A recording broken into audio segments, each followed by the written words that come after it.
The Land Rover Premiership Rugby Cup, it's so important. At grassroots level, you look about inspiring young kids.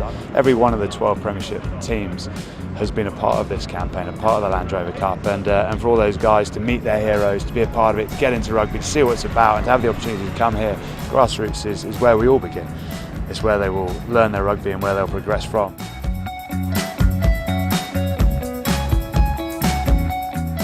This grassroots level and this grassroots tournament, I think, if I look back to when I was a young man, the mini festivals that I went to, meeting Will Carling at one of those mini festivals, who was then my idol. I had to tell him that once, which was a little bit embarrassing. But that inspires you, and being a part of those tournaments and seeing the guys that have made it, you know that a couple of these, maybe only one or two, will go through the entire rank and will make it. It's an amazing community rugby event. You turn up at a tournament, meet teams that you sometimes play before, but maybe actually a number of clubs you never played before. And you come together and there's a huge prize at the end of it. So the kids are so excited, so motivated. They worked all the way through the season, tried to peak for the tournament that we entered, and they did. And they had a wonderful day, played brilliantly well. Some of them could become, running out here at Twickenham in their own right in a few years' time. Let's hope so. Let's hope they stick with it, stick together as a team. I'm sure they will.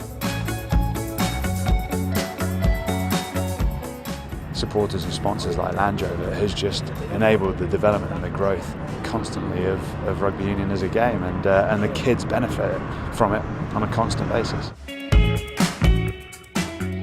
The attributes that kids can take from grassroots rugby is the values of the sport.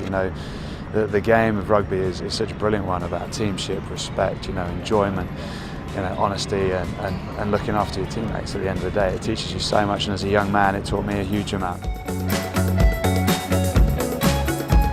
If we want to see the growth of rugby and the development of these players, and so these kids are coming through, they've got to be inspired somewhere. So if it promotes more kids and it makes more kids want to get into rugby through this cup, then fantastic. They may be the next Chris Robshaws, the Mike Browns that are running out on the hallowed turf behind me come the next World Cup. Not this one, obviously, because it might be slightly too early for a few of them.